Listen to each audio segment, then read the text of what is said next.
isso teve com que o Brasil entrar com as suas relações exteriores para intervir nesse conflito entre Colômbia e Venezuela, e é isso que se espera do Brasil, essa postura de país líder, porém ele não pode assumir essa posição no momento ainda devido a essa imparcialidade com relação aos outros países que detêm os seus ideais políticos. Agora eu vou deixar vocês na companhia dos colegas também. Confirmando, Jéssica.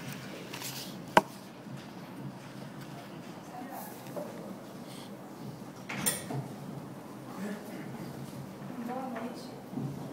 Eu irei falar um pouquinho do partido que está atualmente no poder, o PT, e as suas atuais controvérsias. Bem, o PT foi criado dia 10 de fevereiro de 1980 no Colégio Sião, em São Paulo. E foi primeiramente composto por dirigentes sindicais oriundos dos sindicatos trabalhistas que foram desmanchados durante a ditadura, intelectuais de esquerda, de ideologia marxista e também antistalinista, ou seja, eles eram contra a ditadura, e também até cristãos que acreditavam na teologia da libertação. Bem, primeiramente o objetivo do partido era melhorar a situação injusta socioeconômica, política e social do país. Mas, com o tempo, foi se vendo que não era exatamente isso que ia acontecer. É aí que vem a verdadeira história do PT. Primeiramente, a gente pode se remeter à campanha de 2002 de Lula, em que ele venceu e se tornou presidente da República. Porém, ele não teria vencido se não tivesse havido um árduo trabalho de marketing do famoso publicitário chamado Eduardo Mendonça, que transformou Lula de um simples trabalhador que mal sabia escrever para um líder capaz de vencer as eleições com uma grande margem de votos.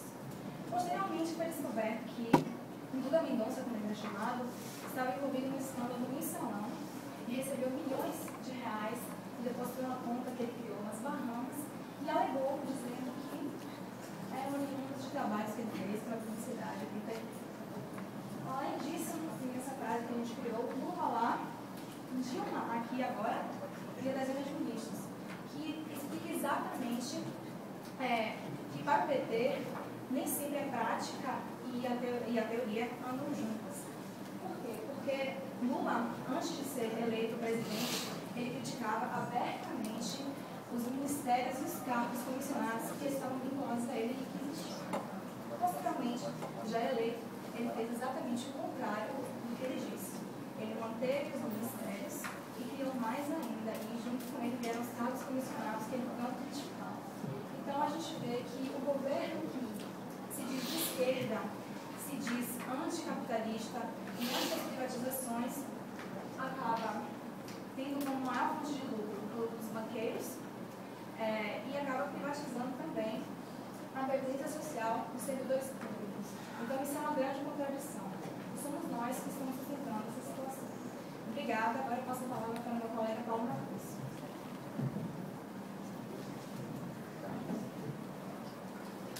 Bom, boa noite. Como já dito, vamos falar sobre a realidade socioeconômica do país, na atualidade. E aí eu vou me ater a alguns pontos específicos, porque é um tema amplo. E aí eu, fazendo a pesquisa, vou trazer alguns dados interessantes para a nossa realidade. Como, por exemplo, que o IBGE nos mostra, agora em 2012, que as famílias brasileiras elas têm sua composição em menor número. E com isso tem aumentado o número de escolaridade e a taxa de mortalidade tem sido menor. Bem como a diversidade do mercado de trabalho. Quando eu falo de diversidade do mercado de trabalho, eu quero dizer a inserção em massa das mulheres no mercado de trabalho. E aí temos que pontuar o seguinte: ainda há um dado negativo, que a mulher e o homem exercem a mesma função, ainda há uma disparidade salarial. Isso aí deve ser estudado e remontado, porque exercendo a mesma função, não sei por que há essa disparidade, se tem a mesma responsabilidade de deveres, e mulheres exercendo cargos como a presidente Dilma, que está ocupando o cargo máximo de uma nação, que é a primeira vez que isso acontece na história. Outro dado bastante interessante é que a taxa desculpa, em relação à distribuição de renda, não se mudou nada, não se foi alterado. Os ricos continuam muito ricos, né? E poucos, não tem, e muitos não tem quase nada. Continua a mesma coisa, esse dado não foi alterado, né?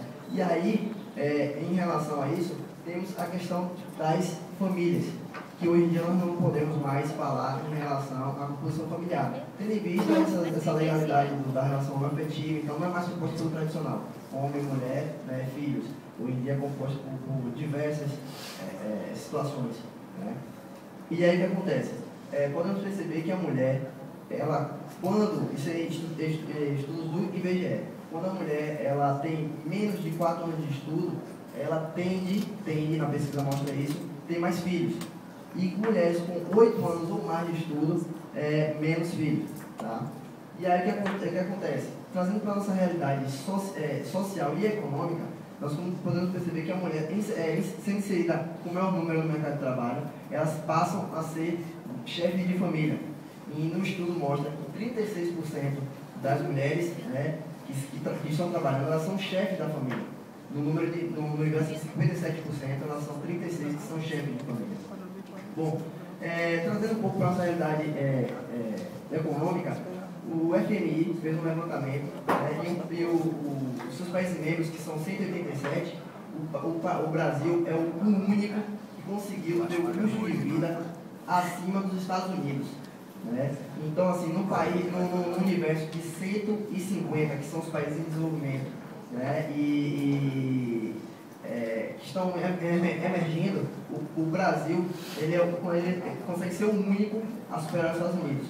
Isso aí tem uma vírgula. Por quê? Porque o Brasil não é o único, mas de economia mista, como o Brasil ele é o único. O outro país que eu poderia citar aqui é o Emirados Árabes, mas lá a população é pequena e há grande produção de petróleo, então a renda per capita lá é mais rica, né? Mas é um caso à parte. No caso do Brasil, ele consegue essa proeza de ser um país que tem um custo de vida muito alto. E o que isso traz para a gente? Traz assim situação, o pessoal que está na classe C e D não consegue avançar para a classe B, né? E quem está na classe C ou na classe D fica estagnado, não consegue avançar. Isso é um problema que traz à tona os programas sociais, porque já que não consegue fazer esse avanço, o governo federal, também com os demais governos, estadual e municipal, ele tem que fazer um programa de transferência de renda. E aí esse programa é feito, na verdade essa parte de distribuição de renda já tem vindo, não foi Lula, não foi Dilma, não foi Fernando Henrique, essa é vindo desde a era Vargas, né, essa ideia de fazer essa distribuição, porém ganhou notoriedade em 2003 com o programa de Lula, Fome Zero, que não é um programa de transferência de renda, é um programa político, né, que vai dar um norte.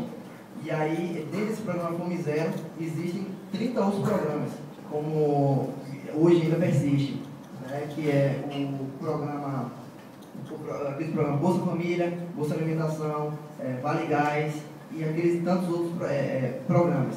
Estes sim fazem a transferência de renda, tá, entre governo e pessoa física.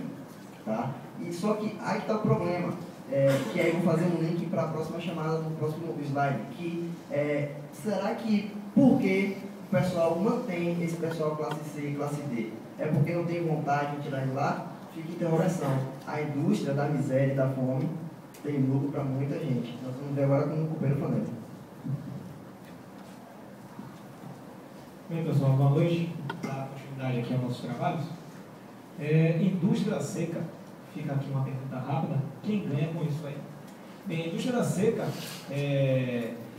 eu trataria essa indústria que, se nós fôssemos mal intencionados hoje, seria um negócio muito rentável para a gente investir. Né? Brincadeiras à parte, torna-se trágico porque não é cômico. O termo de indústria da seca foi criado por um jornalista chamado Antônio Calado, para definir justamente esse negócio que é rentável para alguns e miserável para outros, para vários, na verdade. Não é verdade? Então, o que acontece? Todos nós temos ciência de que a seca, ela tem as suas mazelas atreladas a ela. É um cenário que nós temos conhecimento, que não é de hoje, já tem muito tempo. Tem registros que a seca, já registros de seca na nossa região, no nosso país, por volta do século XVI. Então, o que acontece? É um cenário que a gente já conhece, porém, nem todos sabem que não deveria ser assim. A exemplo, os Estados Unidos da América. O que acontece? Os Estados Unidos conseguem manter projetos de irrigação, grandes áreas de produção agrícola, na Califórnia, por exemplo, que é um terreno onde chove 7 vezes menos do que o nosso polígono da seca. A gente fala do Nordeste, parece que o Nordeste é um grande deserto. E a verdade não é essa. Não falta água no nosso Nordeste. O que falta é a distribuição correta desses recursos hídricos. Então, tudo isso é um grande cenário para muita gente ter rendimento. O que acontece? Os políticos aproveitam-se dessas mazelas, investem nas suas áreas privadas e daí então retiram seus lucros. Tudo isso poderia ser previsto, o Estado pode se precaver para essas mazelas da seca, todo esse resultado negativo. Afinal, ele poderia acompanhar muito bem, através dos seus órgãos meteorológicos, acompanhar como é que andam as chuvas. Os nossos recursos hídricos estão mal distribuídos.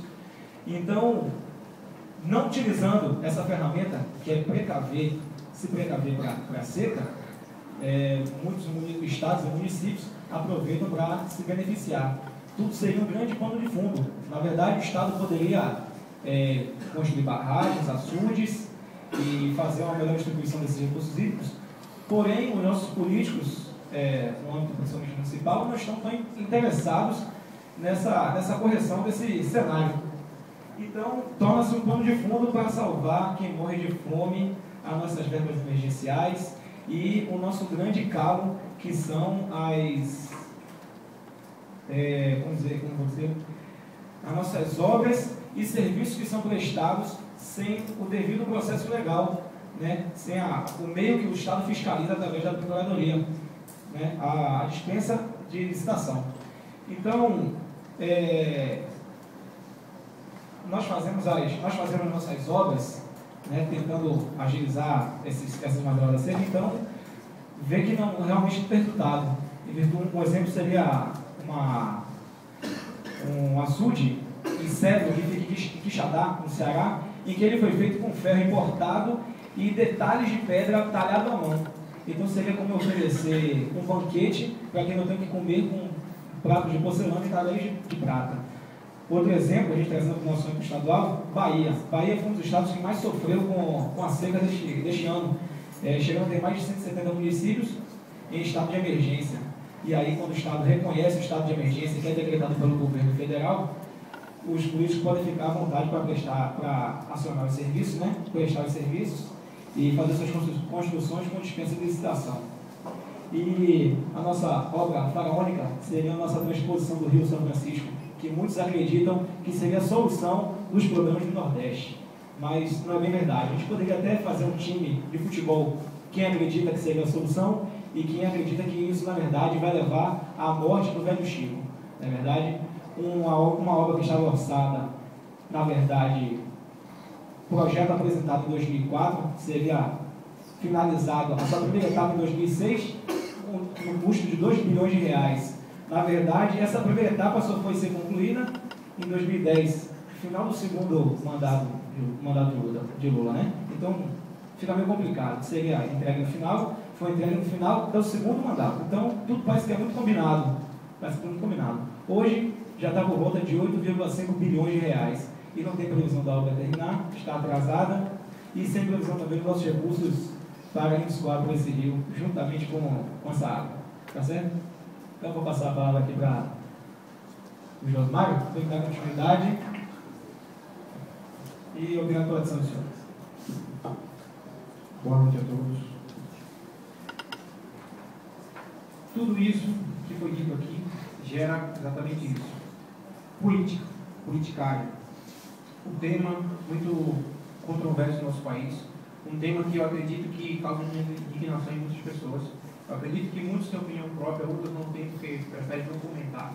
Pela vergonha que muitas coisas que vêm acontecendo no nosso país de um tempo para cá. Palavras como mensalão, CPI, CPMI, estão aí na nossa mídia constantemente. CPI do Cachoeira, é o que mais nós ouvimos.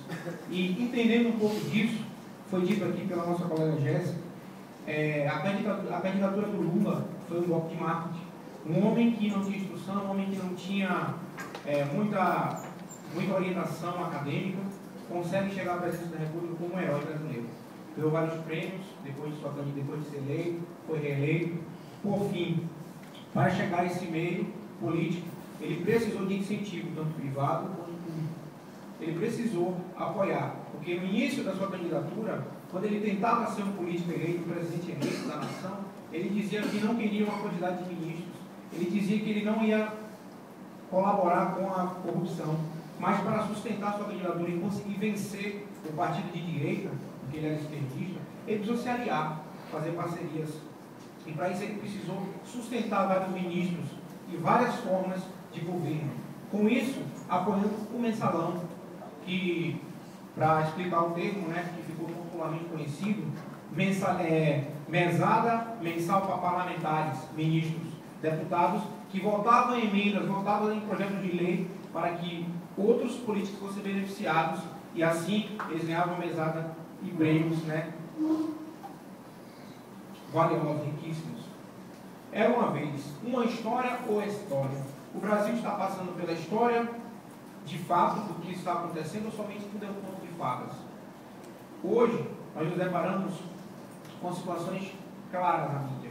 Quando ouvimos falar do bicheiro, né, Carlinhos Cachoeira, ele simplesmente, com a sua influência, com o seu poder aquisitivo, sendo que o país, a Constituição Federal, proíbe o uso do dinheiro pessoal, dinheiro privado ou capital público para fazer jogos de azar, né? Ele usa esse dinheiro para simplesmente financiar candidaturas, financiar projetos de lei e assim ele é beneficiado. Quando ele cria uma construtora de fantasia, empresa de fachada, para usar dessa empresa para lavagem de dinheiro, formação de quadrilha, peculado, dentre outras coisas. Assim, nós podemos chegar em uma breve frase: muda-se os caranguejos, mas a lama é a mesma. Seremos otimistas. Esperamos que um dia mude também a lama, que não seja mais lama, seja verdadeiramente um país de todos, onde todos possamos estar ali, de frente para a verdade, onde o político possa chegar na frente de uma tribuna e pegar o dinheiro público, o seu dinheiro, e fazer dele algo de verdade. Não legislar em causa própria. Em países de verdade, o político legisla para 40, 50 anos. No nosso, ele só vai pensar em 4. É a mesada do filho dele, é a aposentadoria dele em 8 anos. E a gente, como brasileiro, temos que nos posicionar. Povo, nação, nós vamos para marchas, nós vamos para carnaval, nós fazemos festas, marchas gays, muitas coisas. Junto à população e faz protestos. Agora precisamos ir para a rua buscar o nosso direito, com democracia e respeito. Obrigado a todos.